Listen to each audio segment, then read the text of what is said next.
CM Revanth రెడ్డిపై మాజీ మంత్రి కేటీఆర్ చేసిన కామెంట్స్ ను కాంగ్రెస్ నేతలు తీవ్రంగా ఖండిస్తున్నారు.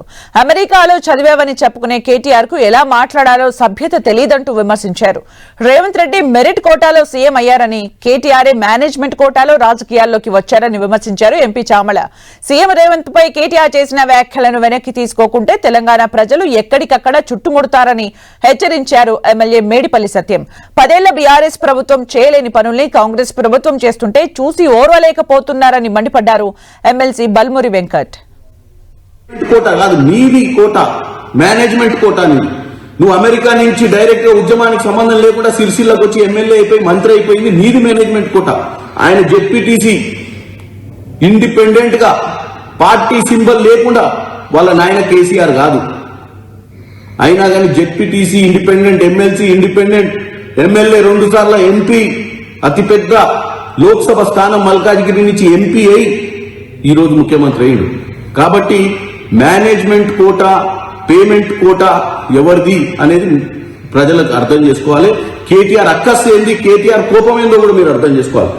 అమెరికాలో చదివిన గొప్ప చెప్పుకున్నట్టు కేటీఆర్, నీ భాష ఏంది, నువ్వు మాట్లాడుతున్న భాష ఏంది, ఒక్కసారి నీకు నువ్వు ఆత్మవర్షం చేసుకోవాలి. మా ముఖ్యమంత్రి రేవంత్ రెడ్డి గారు అల్లాటప్ప నాయకుడు కాదు.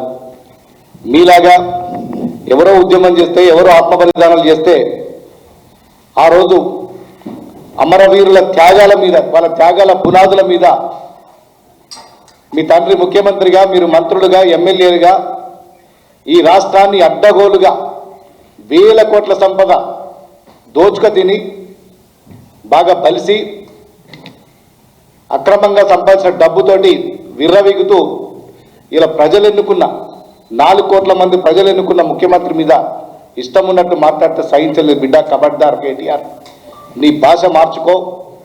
నీ భాష మార్చుకోకపోతే తెలంగాణ ప్రజలు నిన్ను అడుగడుగున అడ్డుకుంటారు. ఉద్దేశపూర్వకంగా ముఖ్యమంత్రి గారి పైన నోటికి వచ్చినట్టు మాట్లాడుతున్నావు. నిజంగా నీకు మీ అయ్యకి సిగ్గుశరం ఉంటే, తెలంగాణ ప్రజల పట్ల చిత్తశుద్ధి ఉంటే 10 ఏళ్ళు మీరు పరిపాలించినప్పుడు తెలంగాణ రాష్ట్రానికి ఏం చేసినో అది చెప్పకపోగా మీరు చెయ్యని పనులు ఈరోజు ముఖ్యమంత్రి గారు చేస్తుంటే అది జీర్ణించుకోలేక, తట్టుకోలేక ముఖ్యమంత్రి గారిని ఉద్దేశించి దూషిస్తున్నావు. ఆంధ్రప్రదేశ్ గురించి ఏ రోజు కూడా ముఖ్యమంత్రి గారు తప్పు మాట్లాడలే. గుంటూరులో చదువుకొని, అమెరికాలో చదువుకొని తెలంగాణ రాష్ట్ర ప్రజల సమస్యల పైన, తెలంగాణ రాష్ట్రం పట్ల నీకు చిత్తశుద్ధి లేదని మాట్లాడారు.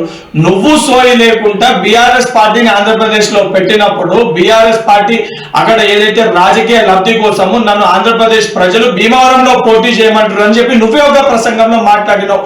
ఈ రోజు సిగ్గు లేకుండా ముఖ్యమంత్రి గారి వ్యక్తిగత జీవితం గురించి, ముఖ్యమంత్రి గారి యొక్క చరిత్ర గురించి మాట్లాడుతూ నీది మీ అయ్య చరిత్ర ఏంద్రా? మీ కె చంద్రశేఖర్ రావు అలియాస్ దుబాయ్ శేఖర్, మీ అయ్యకి దుబాయ్ శేఖర్ అనే పేరు ఎందుకు వచ్చింది? ఈ రోజు కూడా గూగుల్లో దుబాయ్ శేఖర్ అని కొడితే pet name, nickname of K Chandrashekhar Rao అని వస్తుంది.